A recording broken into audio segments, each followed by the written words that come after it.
Good morning students. मैं doctor Neeta Kanungo, associate professor SPC government college Ajmer. आज अपन basic part second inorganic chemistry में coordination compound का chapter start कर रहे हैं। कोऑर्डिनेशन कंपाउंड में जो कोर्स में चीज़ है इस चैप्टर में वो है वर्नर सिद्धांत एवं इसका प्रायोगिक सत्यापन, प्रभावी परमाणु क्रमांक की अवधारणा, कीलेट, उपसहसंयोजक यौगिकों का नामकरण, उपसहसंयोजक यौगिकों में समवायता और संक्रमण धातु संकुलों का संयोजकता बंध सिद्धांत। ये इसका कोर्स है। इसी को लेते हुए अपन आज स्टडी कर रहे हैं कि कोऑर्डिनेशन कंपाउंड क्या होते हैं। वे यौगिक जिनके अणु अथवा आयन के धातु परमाणु या आयन के साथ किसी ऋणायन या अबंधी इलेक्ट्रॉन युग्म उदासीन अणु लिगेंड ने उपसहसंयोजक बंध बना रखा है, उसे उपसहसंयोजक यौगिक कहलाते हैं। यानी कोऑर्डिनेशन कंपाउंड वो कंपाउंड हैं जिनमें कि मेटल आयन के साथ कोई नेगेटिव आयन, कोई न्यूट्रल आयन जो है कि कोऑर्डिनेट बॉन्ड के थ्रू यानी अपना लोन पेयर डोनेट करते हुए बॉन्ड बनाता है, ऐसे कॉम्प्लेक्सेस उप कोऑर्डिनेशन कंपाउंड कहलाते हैं। इन यौगिकों में धातु आयन व लिगेंड संयुक्त रूप से एक अकेले आयन के रूप में व्यवहार करते हैं, इसलिए इन यौगिकों को हम कॉम्प्लेक्स कंपाउंड भी कहते हैं तथा इन यौगिकों के आयनिक संकुल या जटिल आयन भी कहा जाता है। इन यौगिकों का हमारे दैनिक जीवन में बहुत महत्व है। इसलिए महत्व है कि अपन जो बड़ी बड़ी चीज़ है वनस्पति जगत में अपन देखें क्लोरोफिल, अपने खुद के बॉडी स्ट्रक्चर में देखें तो haemoglobin, vitamin B12, magnesium, iron, cobalt के कई कोऑर्डिनेशन कंपाउंड अपने बहुत ही उपयोगी हैं। इसी उपसहसंयोजक यौगिकों में एक केंद्रीय धातु आयन अथवा उदासीन परमाणु होता है और उसके चारों तरफ जो लिगेंड है वो उसकी ज्यामिति के अनुसार यानी उसके स्ट्रक्चर के अनुसार 4 लिगेंड है तो टेट्रा कोऑर्डिनेशन वाले कंपाउंड, 6 लिगेंड्स हैं तो ऑक्टाहाइड्रल वाले स्ट्रक्चर वाले कंपाउंड्स जुड़ते हैं। इसमें जो ऋणायन है वो क्लोराइड, ब्रोमाइड, आयोडाइड, साइनाइड आदि हो सकते हैं और लोन पेयर जो न्यूट्रल हैं, एकांकी इलेक्ट्रॉन युग्म है, उसमें अमोनिया और वाटर हो सकता है। ये सब एक इलेक्ट्रॉन युग्म देखकर एक उपसंयोजक बनाने की प्रवृत्ति रखते हैं। इन्हें हम लिगेंड कहते हैं। लिगेंड की डेफिनेशन क्या होगी? जो एक लोन पेयर डोनेट कर सके। केंद्रीय धातु परमाणु या आयन कितने लिगेंडों द्वारा घिरा है, यह उस संख्या का कोऑर्डिनेशन नंबर कहलाता है। यदि वो 4 से घिरा है तो कोऑर्डिनेशन नंबर 4, 6 से घिरा है तो कोऑर्डिनेशन नंबर 6, इस तरह से कोऑर्डिनेशन नंबर कहलाते हैं। कोऑर्डिनेशन नंबर में 2 यौगिकों के योग से एडिशन से बनता है, इसे हम एडिशन कंपाउंड भी कह सकते हैं। पर इसमें कुछ चीज़ डिफरेंस आ जाती है। जैसे अपन देखें कि KCN एंड FeCN2 मिलके KCN FeCN होल ट्वाइस यानी K4 FeCN6 बना, ठीक है। और एक रिएक्शन आप नीचे देखिए जिसमें अपन देख रहे हैं K2SO4 Al2SO4 whole thrice plus 24H2O बनाया K2SO4 Al2SO4 whole thrice 24H2O। अब इन दोनों रिएक्शंस में डिफरेंट चीज़ क्या है? देखा जाए तो एडिशन हो रहा है 2 कॉम्प्लेक्सेस का, पर हम K2SO4 Al2SO4 होल ट्वाइस को हम डबल सॉल्ट कहते हैं, जबकि KCN और FeCN6 जो है एक कोऑर्डिनेशन कंपाउंड है। इस तरह का इसका कारण क्या है? ये संकुल यौगिकों की श्रेणी में नहीं आते, ये डबल सॉल्ट हो गए। तो ये डबल सॉल्ट क्या होता है कि जिनके योग करने वाले मूल यौगिकों का अस्तित्व बना रहे। कहने का मतलब है कि जब K2SO4 Al2SO4 का है तो हम जो बना रहे यौगिक उसमें वो यौगिक केवल ऐड हो गए थ्रू आयनिक बॉन्ड, जबकि हम KCN FeCN6 में बना रहे हैं तो बन रहा है K4 FeCN6। तो यानी Fe से Fe जो मूल था वो अलग चेंज हो गया, वो फेरोसाइनाइड आयन हो गया, ना कि साइनाइड आयन रहा। तो जब अपन यदि इसका केमिकली भी टेस्ट करें तो ये देगा साइनाइड आयन का टेस्ट नहीं देगा, और वो जो होगा जो डबल सॉल्ट होते हैं उनमें क्या होएगा, हमें सल्फेट आयन का टेस्ट भी मिलेगा, पोटेशियम का भी मिलेगा, एल्यूमिनियम का भी मिलेगा।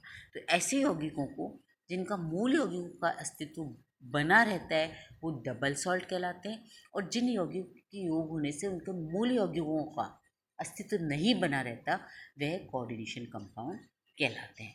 तो इनका मेन अंतर हो गया, संकुल यौगिकों में लिगेंड व धातु के मध्य उपसंयोजक बनता है, जबकि डबल सॉल्ट में आयनिक बंध बनता है। एक मजबूत उपसंयोजक बंध करने के कारण विलयन में संकुल के ऋण आयन व धातु आयन पृथक पृथक नहीं होते। यानी यहाँ पे जब हमें साइनाइड आयन का टेस्ट चाहिए वो नहीं मिलेगा, हमें यहाँ पर फेरोसाइनाइड आयन का टेस्ट मिलेगा। इसी तरह से नीचे वाले में हमें aluminium, sulphate ion, potassium ion सबका अलग अलग टेस्ट मिल जाएगा।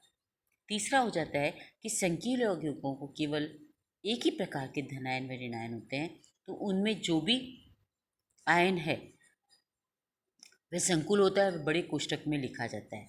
द्विक लवण में एक से अधिक प्रकार के धनायन ऋणायन होते हैं, तो इन को कोई बड़े भाग के बड़े कोष्ठक में लिखा जाता है। तो ये था जनरल कोऑर्डिनेशन कंपाउंड क्या होते हैं, डबल सॉल्ट क्या होते हैं। तो ये कई बार क्वेश्चन भी आता है कि डबल सॉल्ट और कॉम्प्लेक्स कंपाउंड में क्या डिफरेंस है। तो ये अपन ने ये चीज़ बहुत अच्छे से देख ली। अब इसी के हम दूसरे टॉपिक में आते हैं, वर्नर सिद्धांत। वर्नर थ्योरी क्या है। उपसंयोजक यौगिकों में रसायन में वर्नर का स्थान इस स्थान के जनक के रूप में माना जाता है। एल्फ्रेड वर्नर स्विस रसायनज्ञ ने उपसंयोजक यौगिकों के महत्वपूर्ण कार्य के लिए 1913 में इन्हें नोबेल पुरस्कार भी दिया गया। अब इसमें इन्होंने वर्नर ने किया क्या, वर्नर ने लिया कोबाल्ट क्लोराइड और अमोनिया और इनके भिन्न भिन्न अनुपात में क्रिया कराई। यानी भिन्न भिन्न अनुपात में मैं ना 1:6, 1:5, 1:3, 4, 3 इनमें रिएक्शन कराई। तो इन्होंने क्या देखा कि जब इनका रेशियो अलग अलग होता है तो इनके जो कॉम्प्लेक्स बने उनके कलर अलग अलग आ रहे हैं। अब आप देखिए, कोबाल्ट क्लोराइड और 6 रेशियो लिया तो नारंगी पीला कलर आया, कोबाल्ट क्लोराइड 5 रेशियो लिया गुलाबी कलर आया, कोबाल्ट क्लोराइड 5 रेशियो लिया बैंगनी कलर आया, कोबाल्ट क्लोराइड 4NH3 लिया हरा बैंगनी आया और कोबाल्ट क्लोराइड 3NH3 लिया नीला हरा कलर आया। तो ये चीज़ क्या इंडिकेट कर रही है कि कोबाल्ट क्लोराइड के अलग अलग रेशियो में लेने पर कलर अलग अलग आ रहे हैं। इसी तरह से यौगिक में 2 ज्यामितीय संभाव्यता मिली कोबाल्ट क्लोराइड 4 रेशियो में, ये 2 भिन्न भिन्न रंगों में प्राप्त होते हैं। इन प्रेक्षणों के आधार पर वर्नर ने ये संकुल निकाला और इस सिद्धांत को दिया। इसके पोस्टुलेट्स, इसको हम ये भी कह सकते हैं, what is the postulates of Werner's theory. Werner's theory के मेन पोस्टुलेट्स क्या है। तो उन्होंने जो ये कॉम्प्लेक्सेस बनाए उसके आधार पर उन्होंने कुछ अपने नियम बनाए, उस नियम को उन्होंने डिस्कस किया। उस नियम इस तरह से हैं। सबसे पहला नियम दिया कि धातुओं में 2 प्रकार की संयोजकता पाई जाती है, एक होती है प्राइमरी वैलेंसी और एक होती है सेकेंडरी वैलेंसी। ये पॉइंट बहुत इंपॉर्टेंट है, 5 पॉइंट, और इसको अपन बाद में स्ट्रक्चर लेंगे तब अपन इस चीज़ को बिल्कुल क्लियर करेंगे। दूसरा होता है कि प्राइमरी वैलेंसी आयनित होती है जबकि सेकेंडरी वैलेंसी अनआयनित होती है, अर्थात दो संयोजक दोनों प्रकार की हो सकते हैं।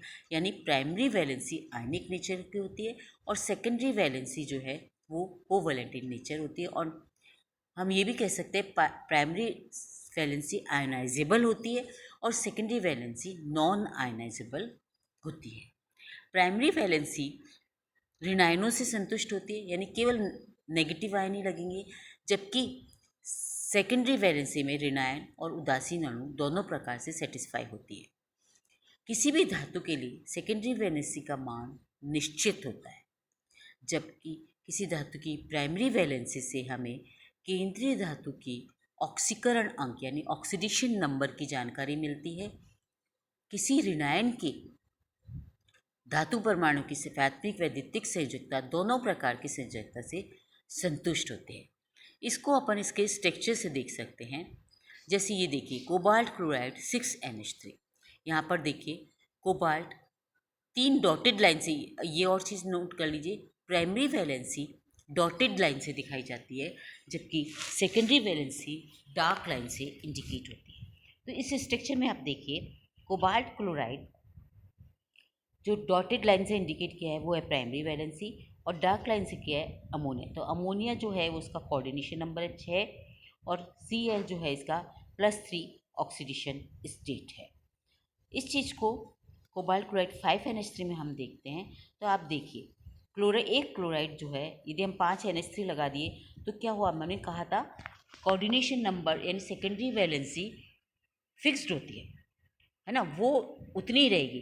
तो हमने क्या देखा, जो प्राइमरी वैलेंसी में क्लोराइड था वो सेकेंडरी वैलेंसी में चला गया और 6 कोऑर्डिनेशन नंबर हो गया। तो यहाँ पे प्राइमरी वैलेंसी में 2 रहे Cl और वो सेकेंडरी वैलेंसी हो गए। तो ये चीज़ क्लियर हो गई। इसको हमने इस तरह से इंडिकेट करने के लिए मिक्स लाइन में दिखा दिया। अब आता है कोबाल्ट क्लोराइड 4NH3। 4NH3 है, हमें 2 को सेटिस्फाई करना है, तो 2 क्लोराइड इनर स्फीयर में चली जाएगी और 1 क्लोराइड प्राइमरी वैलेंसी रहेगी। थ्राइस NH3 में हम देख रहे हैं कि तीनों क्लोराइड जो है वो इनर स्फीयर में चलेगी और 3 NH3 हो गए। तो इन संरचनाओं में टूटी हुई रेखा प्राथमिक संयोजकता को दर्शा रही है, जबकि ठोस रेखा द्वितीय स्ट्रक्चर को बता रही है। तो इस तरह से वर्नर ने अपने कॉम्प्लेक्सेस के लिए जो सिद्धांत दिए, अब आपको मैं वापस एक बार बता रही हूँ कि इन्होंने क्या बताया, 2 तरह की वैलेंसी होती है, प्राथमिक और द्वितीय। इसका लास्ट पॉइंट क्या है कि सेकेंडरी वैलेंसी का मान निश्चित होता है, तो उसका मान निश्चित होने के कारण क्लोराइड जो पहली थी वो वहाँ जाकर सेटिस्फाई कर रही है। अब अपन ने ये भी देख लिया, प्राइमरी वैलेंसी ऋणायनों से संतुष्ट होती है, यानी प्राइमरी वैलेंसी में अपन ने देखा सब क्लोराइड आयन है, जबकि सेकेंडरी वैलेंसी जो है वो ऋणायन से भी संतुष्ट होती है और न्यूट्रल आयन से भी संतुष्ट होती है। तो ये सारे पॉइंट्स इस चीज़ को वेरीफाई कर रहे थे और उसके आधार पर इन्होंने ये 5 स्ट्रक्चर्स दिए जो इनके वर्नर थ्योरी को एक्सप्लेन करते हैं। अब इसका नेक्स्ट टॉपिक आता है कि इस वर्नर थ्योरी का प्रायोगिक सत्यापन क्या है। क्वेश्चन भी ये आता है, what is Werner theory and right it's verification, कि ये जो उन्होंने पॉइंट बोले उसको वेरीफाई करने के लिए उन्होंने क्या प्रैक्टिकल अप्रोच बताई। इस चीज़ को अपन नेक्स्ट टर्न पर लेंगे कि इसकी प्रैक्टिकल वेरिफिकेशन क्या थी। Thank you.